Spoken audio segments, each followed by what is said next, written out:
stand for the Pledge of Allegiance. I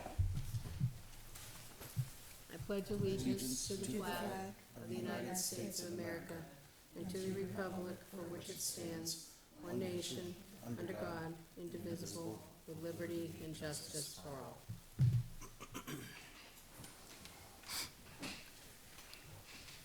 We'll call the roll, starting with Carl. Carl Frank, Vice Chair. Marion Colby, Chairman. Stephen Callaway, member. Gail Berenger, member. Steve Gannon, Selectman's Representative. And tonight we have with us Corey and Amber Flint, and Corey is considering being an alternate on our committee, so we'll talk after the meeting. Are you interested? You are interested, you filled out the form. Okay, so after, okay. So we, Kim Kleiner said that we needed to interview you, and then we'll let them know that we're interested in having you, and then the selectmen can talk to you, and then you'll be appointed. That's the procedure. Okay, I have training down in Orlando for a month, so. very good. Okay, the minutes of the March meeting, March 21st, did everybody get a chance to read the minutes? I did. Okay, are there any corrections or comments or deletions or additions? I didn't see anything that needed to be changed, but I'd like to say publicly that Matt Sullivan does a great job in the minutes. Yes, I agree. I agree with that. Anybody else have anything to add, or, okay, we could have a motion to approve the minutes? I move that we approve. I'll second. Okay, motion made and seconded. All those in favor of accepting the minutes? Aye. Opposed? Abstain? Okay, so 5-0-0, minutes are approved for our March 21st. Does anybody have anything to add or delete to tonight's agenda? Under new business, Yes, a report on the ferry site survey. okay, and our interview for Corey, okay.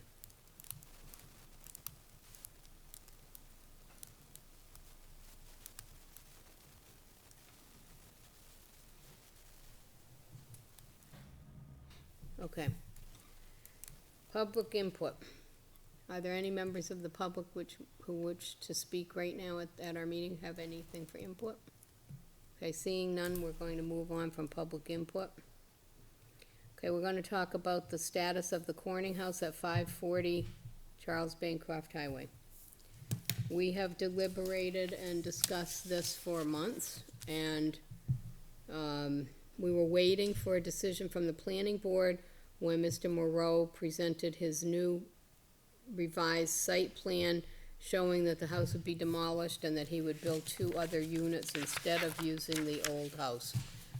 That happened, I think, at last month's meeting, and the planning board approved his new revised design, so we'll go forward with that. But over the last several meetings, we have discussed that, but when the planning board approved the new plan, it kind of took us out of the loop, because they've now said that he can go forward with the rest of his project without the house being there, so it's a little bit of a foredrawn conclusion. Mr. Moreau had offered to let someone have the house, let someone move the house. Any of those solutions were not good ones for us to take. We don't have any money, we're not a funded commission.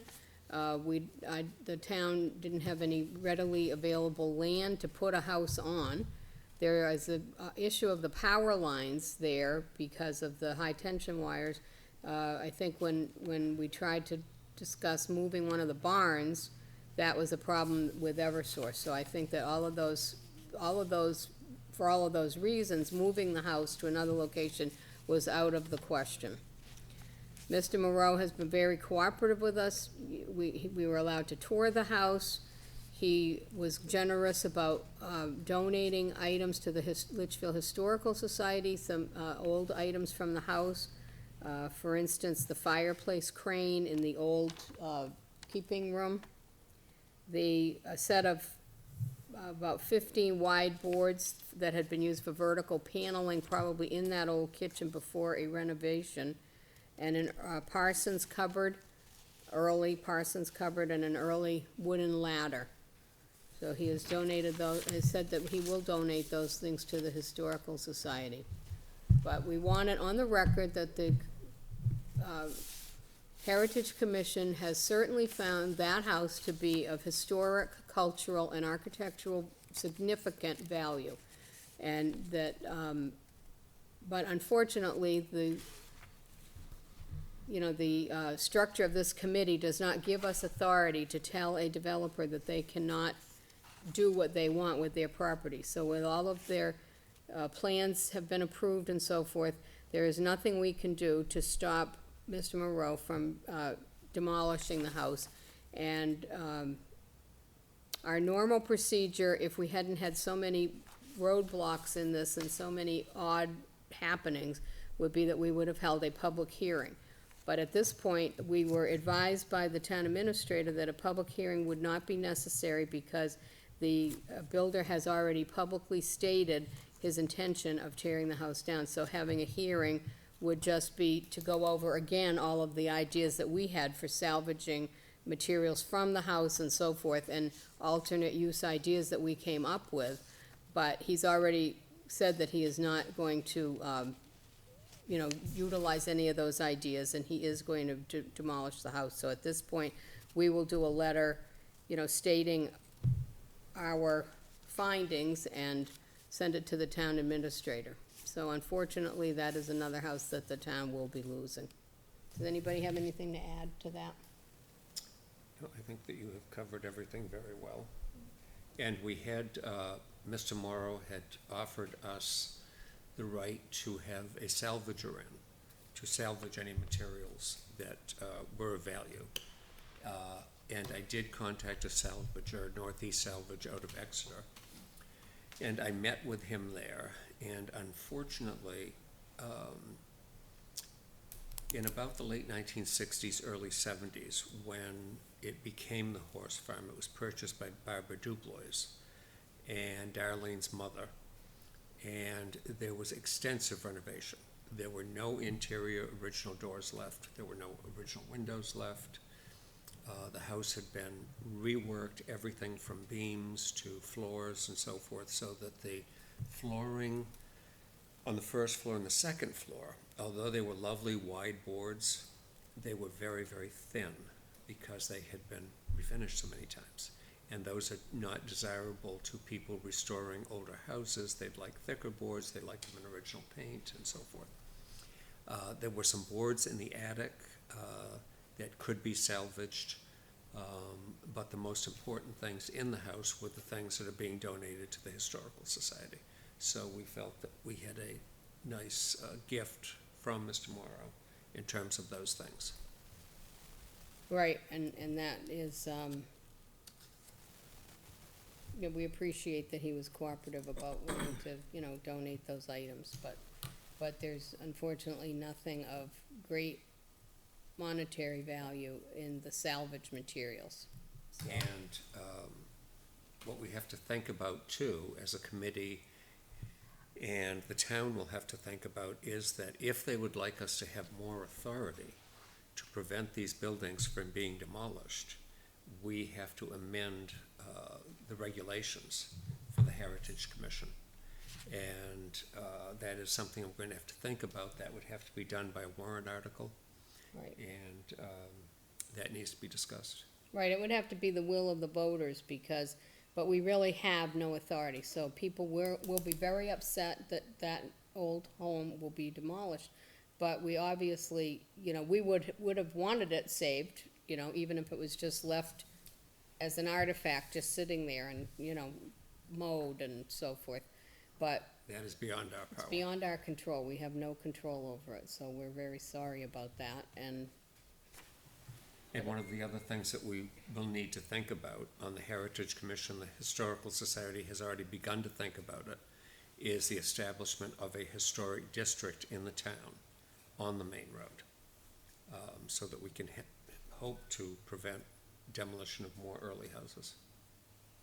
Yes, and to have some input into what type of structures would be, developed if development occurs, so that, we can keep 3A from looking like, Modern development. Lowell Road or South Willow Street. Merrimack. South Willow Street, right, it'd be, so we wanna try to preserve, and according to the surveys that were sent out from the Economic Development, Committee, a lot of people are interested in maintaining the rural nature and the old-time culture of the town, and so therefore, hopefully, we'll have cooperation on that front, but we'll be. And again, that will be put to the voters. Yeah, if we go in that direction, that's gonna be an interesting conversation that we'll be having with the voters, because we hear a lot of people support the efforts to Right. preserve these things, and at the same time, there's, a strong sentiment of private property rights. And so that's what we have to say. Where's the Yeah. balance, so that's what we have to find out. Could we go back to the issue of the heritage commissions? I'd like to say in a positive way, and it's been since 1992 that heritage commissions have offered a valuable means of our governments, local governments, to manage, recognize, and protect historical cultural resources. I printed this out from the State Department, and I think it's something that the public would be interested in. Marion has been very careful to, even though we don't yet address all of the powers and duties outlined in RSA 674:44-B, we have already conducted, through the approval of the Board of Selectmen, the survey that you championed, Stephen. And we conduct and publish research in a way through our history of the houses here on the Historic Commission. We could assist the planning board as requested in the development and review of the master plan, and we have in the past. We were on a subcommittee and did assist For the master the plan. master plan. That was back in 2017, I believe. Pretty sure of that. Publicizes our activities, and that's something I think we're very good at, and we can go on being good at. The handouts on the homes, letting people know the history of the home, regardless of the outcome. I think it's really important that people understand the history of this. This is why we say these homes are historical. Even if they come down, they go back generations. Coordinate activities with appropriate service organizations and nonprofit, and certainly we coordinate with the Historical Society. Exactly. And I think to some degree with the Old White Church, the Litchfield Presbyterian Church, in terms of information that we give them in regard to our historic buildings. Yes. We also could perform a study to assess the value in creating a historic district, which Stephen and Carl have just spoken to. And we could receive gifts of money and property, both real and personal, in the name of the city or town, subject to the approval of the city council or city or board of selectmen. And that's one of the issues we have. I think, Steve, there has been some discussion when I've watched the Board of Selectmen meetings about the possibility of at least beginning to have a fund for the Historic Commission, a small fund, and I think that would be important. And again, that would go before the voters, Kim. I know that, I know. Okay, As you mentioned, that's the thing, lacking authority, lacking funds, lacking land. right.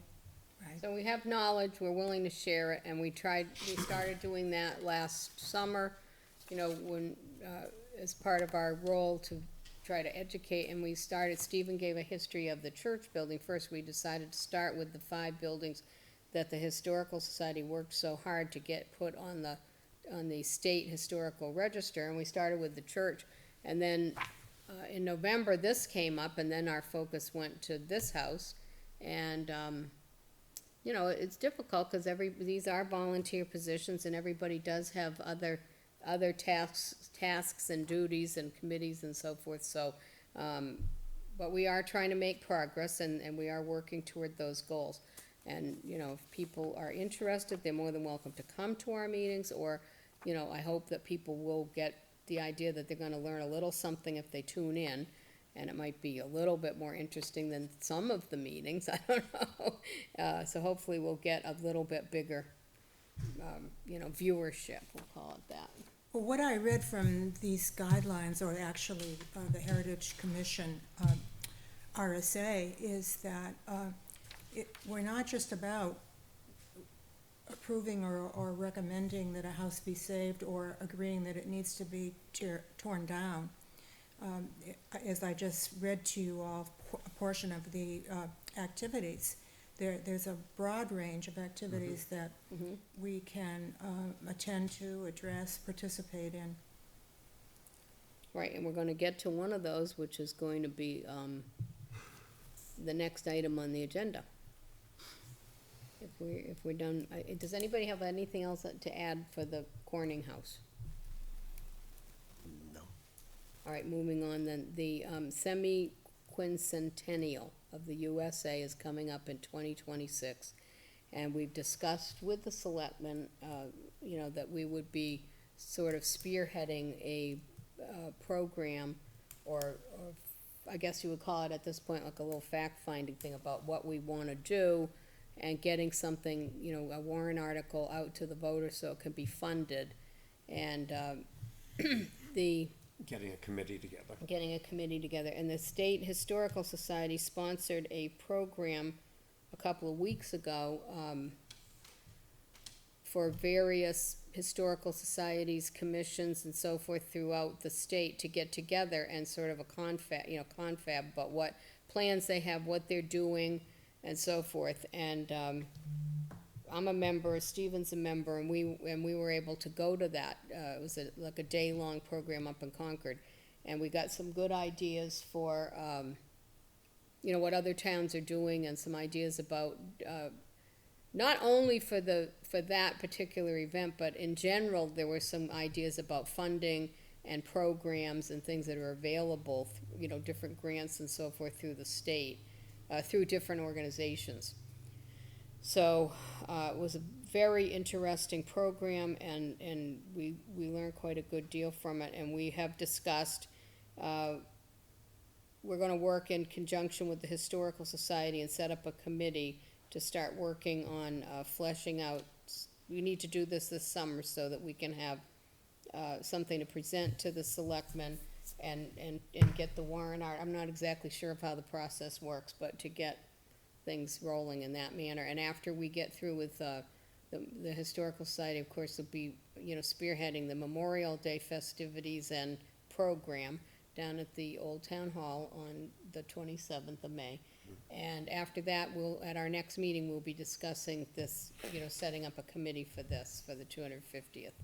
So we want it to be, you know, a very nice event, and,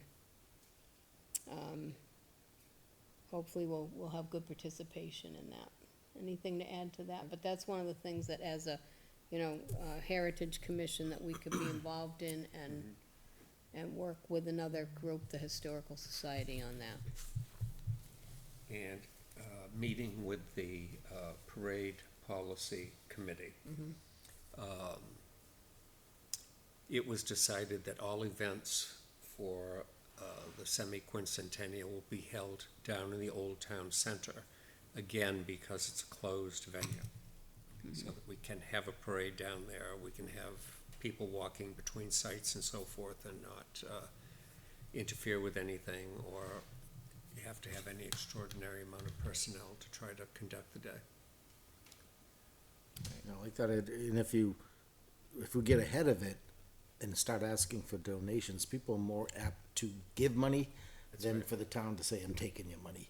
And I think if we start pushing it now, we could probably by that time have a nice fund going.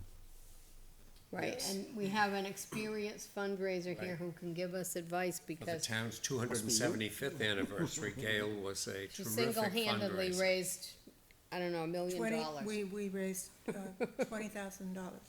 Really? And $10,000 was left over and was used to help build the pavilion at Dara. So hopefully Gail will share her expertise with us, and we won't expect her to be out pounding the pavements and trying to get donations like she did, but hopefully we'll be able to get some good donations. Anyway, we do have, a nice historic center in the town, and that's, it would probably be best to focus it there. So if anybody in the public who's tuning in or, finds out about it and has any kind of thoughts or suggestions or wants to serve on such a committee, please contact us through the town, and we'll be happy to talk with you about what we're planning to do, about being a member of the committee. Anything else on that? No, that's it. Okay, moving along. We had talked at the last meeting, about doing a letter to the, I guess it would be to the school board? Mhm. About the 1934 school building. And we didn't move on that, so I just wanted to keep it on the agenda so we could, address that this month. And we based that on, we got that idea from a newspaper article, which is in here somewhere, that was in the Union Leader, and it involved, I think, the Hall Street School in Manchester, which has been controversial, whether it should be torn down, whether it should be saved for something, and so forth and so on. So the Heritage Commission in Manchester officially filed a letter with the school department saying, it is our opinion that this building should be saved, no matter what else happens to the property and so forth. And we probably should do the same thing with this building for the 1934 part of Griffin Memorial School. So just have it up front, so in their planning, they can keep that in mind, so that I think it being added to the historic register might have given them the hint, but no sense not doing the letter, since it's, just reinforce it, because that was a few years ago. Well, I don't think I've missed a school board meeting, a televised meeting for months, and my impression is that the Board of Education has been very positive about saving the They seem to be. 1934 building. Okay, that's very good, positive news. Thank you. Okay, does anybody else have any comments about that? No, but we should probably work on that before the next meeting. Yeah, so that that's we have why a I letter kept that it we on can here, so approve. we would have it, yes. I have a question about that. Uh-huh. If I may. So if that building is on the historic register, doesn't it protect it? I know the It is, National but- Historic Register protects anything that's on. This it. isn't national, this is the state Yeah, historic the register. national does, but, And there is a protection, to some degree, from the state. So they have to jump through some hoops before they can do it. The state would very much frown on a building on their register being taken down. They would probably start, they have a list of buildings in the state that they publish every year, and it's called 7 to Save. And buildings that are in imminent danger of being demolished in communities all over the state. And they begin a grassroots efforts to save these buildings and not allow them to be demolished. And 99% of the time, they are successful. Now, they could be moved, right? That building couldn't be moved. No. Some buildings could be moved, yes, but that one couldn't be because it's brick Because it's brick, yeah, so you have to, and on big cement because I'm foundation. thinking like, say that, I don't know where the school's going, but say they decide, oh, we're not gonna build there, they're gonna sell the land. Would it be possible to have it moved, basically in Carl's front yard, moved to the other side of the field, closer to the field, and maybe get that part of land donated to the town and put the building there to retain? It'd be a short distance too. I don't think you could move it, Yeah, I don't. but I'm not a building moving expert, so. yeah, I don't know anything about moving a brick building. Yeah. But they seem to think that they have problems with drainage in that area, so maybe that would be a piece of land they could donate and not, and, since it might be a problem building there if it's so wet. Which building are we still talking about, the school? The old school, yeah. Yeah, they talked about, when I was on the school building committee years ago, we were told that the state would not, give its financial support because of the site problems there. So the proposal was up the hill. Come to find out the water problems, now we know the water problems are even worse up there. So we're looking back at the original site Oh, farther okay. back, so, yeah. Mhm. It's that whole process years ago was just ridiculous, the whole experience, but anyway, it is what it is. That's interesting, though. Okay, then moving on, the Economic Development Committee, I went to the meeting, it was in, God, I don't have the date handy, but the last meeting that they held, and, they reviewed the, results of the survey that was given out on election day, and in that period of time, they felt that they got a pretty good response from that, and quite a number of people included their email address and said that they would be willing to serve, in a focus group or something in order to help, develop some ideas for economic development for the town. And, just to give input into what, what type of industries or buildings or businesses that they would like to see in town. So at this point, the, Economic Development Committee is planning to, they're sending out a letter to all of the people who had included their email address on the survey, and, setting up a focus group so that, they can get some citizens in to talk to them in more depth about what they, felt about the items that were listed on the survey. That's the next step that the committee is taking, and I'll be going to the next meeting, and I'll report next month on that. Any questions about that? Okay.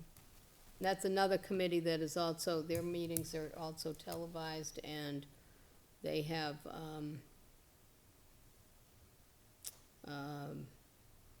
so if anybody's interested in what's going on in regard to economic development, people could tune in and watch or come to the meetings.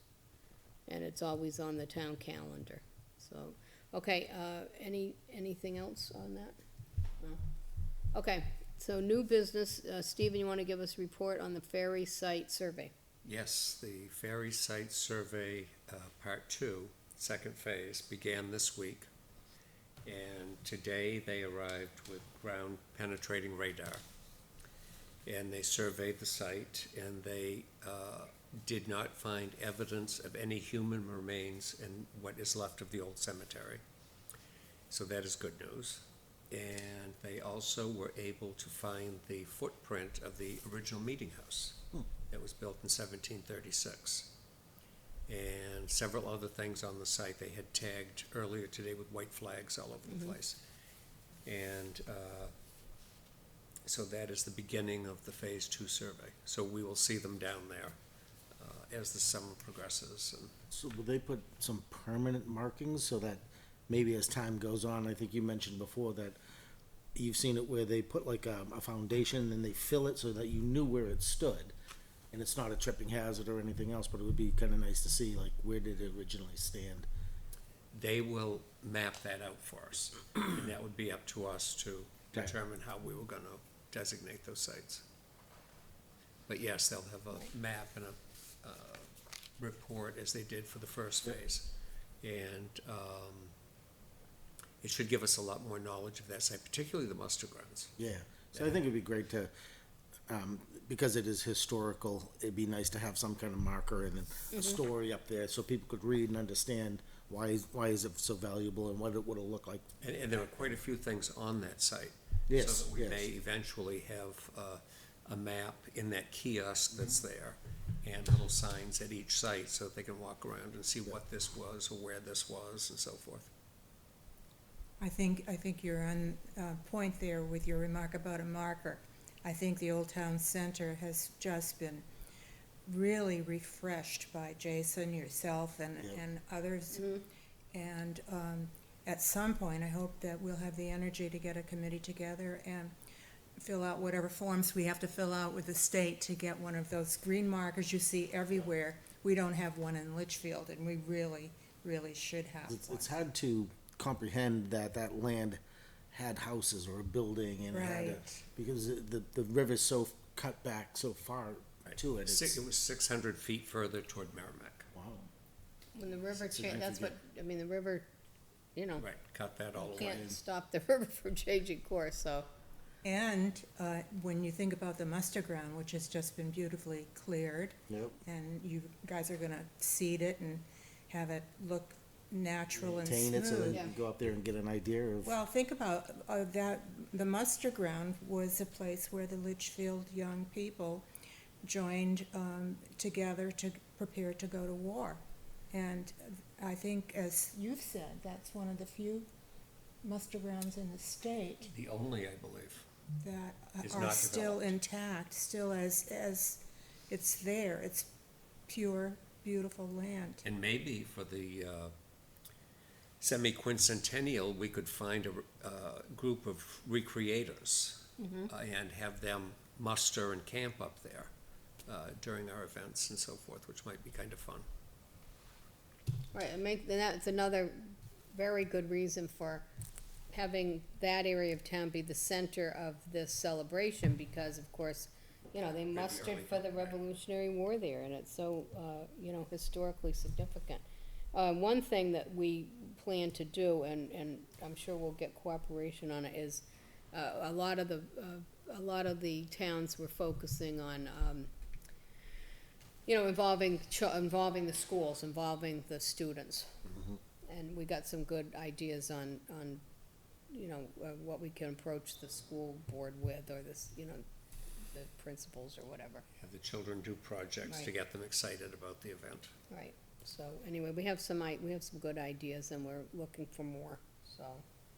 And I noticed that they had the white flags there today down at the site, but, and a lot of what was right there, like they have picnic tables there, and that's where a lot of the white flags were, what were the picnic tables on top of? That's where the old cemetery is. It's like half the cemetery. Yeah, and I That's what I think thought. that, located very close to that, a little bit further north, is the foundation of Of the the old meeting house. Meeting house. 'Cause I looked at that when I went to, I thought, I bet those picnic tables are on an old Yeah. graveyard. Because the old sketches from the last century, when the meeting house was still there, prior to 1851, appear to be just north of your house a little bit, Carl, across the street. It's really, I'm so grateful to the town that they've, you know, that they decided that it was important to do this and to fund that second half of that project. Because this is gonna give us even more information about our history, and it's very important to preserve what we can. And we have to remember for the semi-quincentennial that, although that is called Thornton's Ferry, it was not historically Thornton's Ferry. It was Cummings Ferry, and it was founded by a man from Litchfield, Jonathan Cummings. But during the Revolution, when the ferry was confiscated, Matthew Thornton took it over, and of course, Matthew Thornton was a signer of the Declaration of Independence. And so that makes this site and our town particularly important to town history, to state history rather, for this event.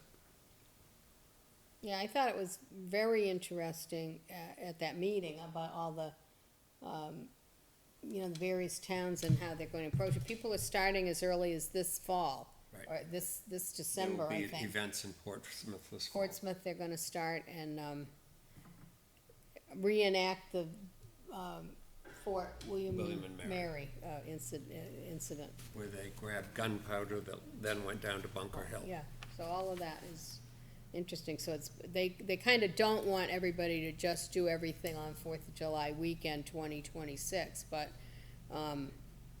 you know, some of these towns are a lot bigger and have a lot more resources than we do, so we're gonna do our best. Okay, all right, so thank you for the report on the ferry site, and we'll be looking forward to, on the survey, I mean, and we'll be looking forward to more information from that. And now, if we do have a couple more minutes, so let's talk to Corey. So Corey, you, I guess you should say your name and address and so forth. Corey Flint's 123 Hillcrest. Okay, so we appreciate you coming and being willing to serve as an alternate on our board. According to our, the documents that founded this commission, we have 5 members, including, a representative from the Board of Selectmen. We're allowed to have 5 alternates as well. And as I used as an example, last month I was away, Gail was sick, Steve was working, and so the meeting would have just been Carl and Steven, and we couldn't have a meeting without having a quorum. And so if we did have alternates, that would be very important, because then we could go forward with the meeting, just in case, in case there was anything that we needed to sign off on, a demolition permit or something, if we can't have a quorum, we can't, do our business, so. And also, if I were to apply for a demolition permit to tear down my house, I'd probably have to recuse myself. Right, that's true. I'm not going to, but if, Yeah, right, no, that's true, very true. So there are, there are conflicts of interest and so forth, so that's another reason to have alternates. So we appreciate that, and of course, this form wants to know what of your areas of expertise. In regards to heritage, Well, your interest in it, let's put it that way. after high school, for some reason, I got interested in history and what has happened. I wasn't very interested in high school, to my teacher's regret, but I'm always curious as to what has been here before me. I lived on the West Coast, and history was 100 years or so back there. Over here, we're 400 to 500 years of history. And it's intriguing and interesting to me to learn about all the people and the houses and the businesses and the ferry and so forth, and learning, just sitting here talking with Stephen, talking about Thornton's Ferry was, and the muster grounds and the old meeting houses. Right. Was, it's interesting to me, and I really enjoy learning about it. And I think that knowing our history helps us to move forward as a town to keep Litchfield the great little community that it is. Okay, that's perfect, thank you, appreciate it. Anybody have questions for Corey? I will say the only difference really between a member and an alternate is voting capacity. Yeah. That's it. You're allowed to make motions, you're allowed to, discuss. It's just if it's a full member, you just can't vote. And so he can vote, if somebody's absent, he Oh, can yeah, vote, then he even, can vote. but we don't have to be below a quorum for him to vote. Correct, so if someone's absent, Okay, you so- will just appoint them as a full member. Right, right, Full and voting as I member. said in the past, it's an all volunteer board, Yep. and people have other things, like people travel, or people, get sick, or work, or Family so forth, obligations, family something. obligations and so forth, so we would really appreciate having a nice alternate person on our board. Yeah. And it's like you're sitting in history class, right? Yeah, I've gotten a lot out of learning about this town by being on this committee. Yeah. I thought I knew a lot, but I learned that I didn't know a lot. What we should be doing is record Right. Stephen's speeches so that we could, have a history. Well, we Well, are- I think I think we Yeah. have them. we have them. And Matt catches a lot too. Matt, you'll probably catch it later, but you got some nice compliments on your minutes tonight. Yeah, and I think I would really like to see this board help with education moving forward of the Absolutely. town people and the Yes. children, and and like you were talking about, somebody should put up a marker. Well, maybe if we can find some funding somewhere, we could put up a board that says, where this was the meeting, where the meeting house was, and this is Thornton's Ferry that used to be Cummings. Ferry. And, Good yeah, for so- you. So, which is important. That helps, people that stop by. I always read signs whenever I go places. I do So, too. it helps with the education. It helps people learn about where they live. And I have to say, about the green signs that we've been talking about for years in the Historical Society, my 90-year-old cousin was visiting me last summer, and it was extremely, extremely hot. And I live in a very old house with no central air, and so I said, well, we need to ride over to, I had to ride over to the western part of the state to drop something off to their historical society. And on the way back, we just stopped at every one of those green markers and read it, and then looked up all the information we could find on, online about that town and so forth. We had, it was one, and she keeps commenting to me now, that was a year ago, how much fun that was and what a great day it was. And it was totally unplanned, but, you do learn a lot.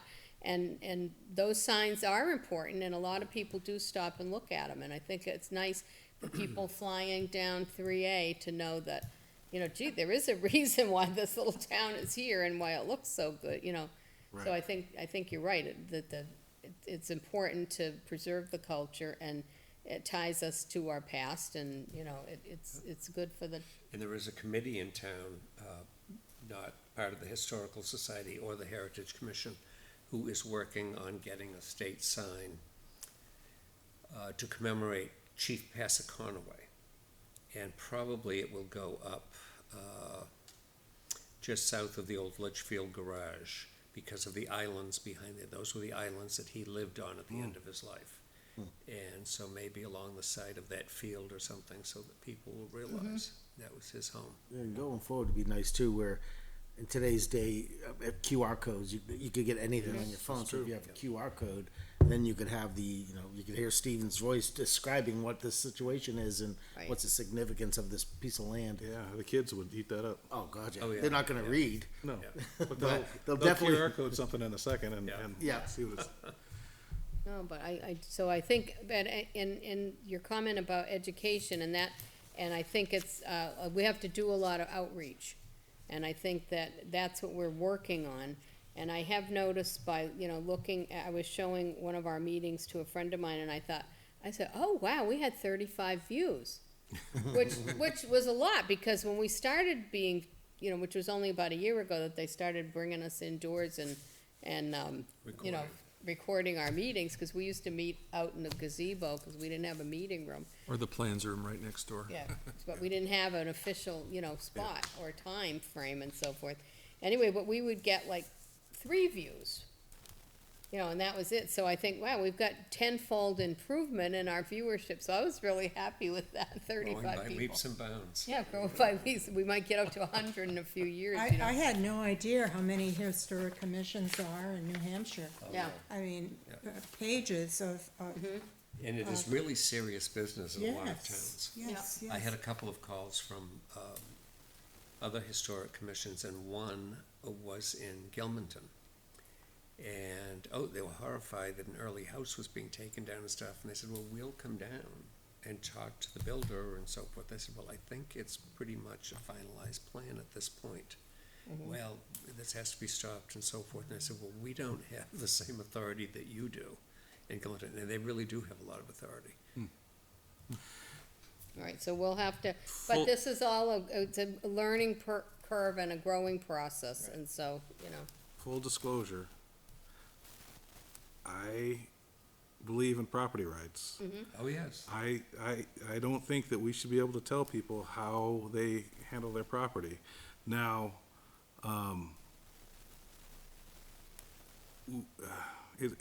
it's like eminent domain. Eminent domain's there for a reason, but it is not easy, and it shouldn't be easy. It should be extremely hard. Right. While the commission has a duty to preserve the old Litchfield, it also has a duty to the citizens to. Oh, absolutely. Well, that ties back to your comment about education, because Right. we know, as a commission, that the property owner has the right to do whatever he or she wants to do. Our responsibility is to educate folks in terms of the history of the building, possibly explore, can it be moved somewhere else? But we, as a commission, have no intent, and we know it's not in our purview, to tell the property owner what they can and can't do. So Right. please understand, we clearly understand our calling. Okay, Yeah, perfect. it might be enough where the builder second guesses himself and looks at once again, knowing now there's historical value to it. Right, exactly. Right, if the building must go away, what are our options? Right. Right. Now, and I could see maybe the commission eventually having the ability to negotiate with a builder or something about the property, you know, or advise the selectmen Moving or a house, the planning some- Yeah. board as to the historical significance and wanting to keep it and trying to negotiate that into the contract. But also allowing that people are going to develop land and so forth, that we would have, and I know the planning board does have input into what they can, you know, how a building can appear and so forth.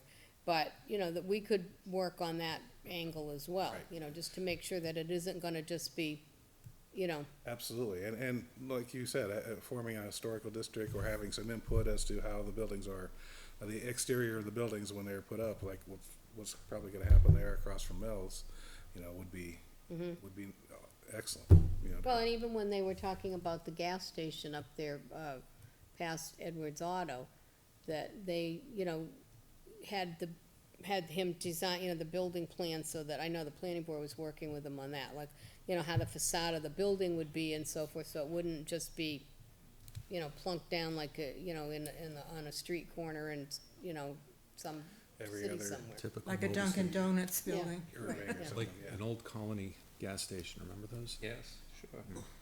I don't, no. Oh, they're really bad. Oh, just, yeah, They're, well, in Philly, it was the Also, half stations were like that. Also, speaking of education, and I'm so glad you brought this up in your interview with us. 2 meetings ago, prior to 2 meetings ago, Stephen and Marion and I sat down and we did the history of the Corning House. And then Marion was kind enough to print it out and also print out the pictures, 2. We have several pictures, but I've got one. 2. Okay, I haven't read it yet. And use that? They had it- Yeah, I gave it to him. we see in the future that histories like this can serve as handouts, can serve as educational documents for school children. It's important to educate. Yeah, Absolutely. and the second picture, we included that because this shows that the road went on either side of the house at that time. And see, then it had the big beautiful elm trees out in front and everything, I was so. sat in the center of the road. The house was in the middle, and the road went around on either side. So that was a different feature. So, all right, so, is there anything else you wanna add? Shall we vote on if we'd like Corey as an alternate? yeah, I move we accept them as an alternate. I'll second that. Okay, all in favor, say aye. Aye. Aye. Okay, we will be moving you forward. I'll notify Kim Kleiner, and she'll put it on the Board of Selectmen's agenda. And then, and it's fine, if you're not available during June because of your training, that's fine. You could still be an alternate and you just come when you can. Yeah. And then I can- Okay, After, yeah. after the Board of Selectmen meeting, you just gotta come see Terry and she'll swear you Where in. you went. Yeah, Easy enough. Yeah, That'd And be if you great. guys wanna interview me, I'll be back in, after July. yeah, I know, yeah. All right, so is there anything else? Okay, I'll I move that we entertain, adjourn. okay, Second. okay, all in favor of adjourning? Aye. Okay, meeting adjourned. Thank you, everybody.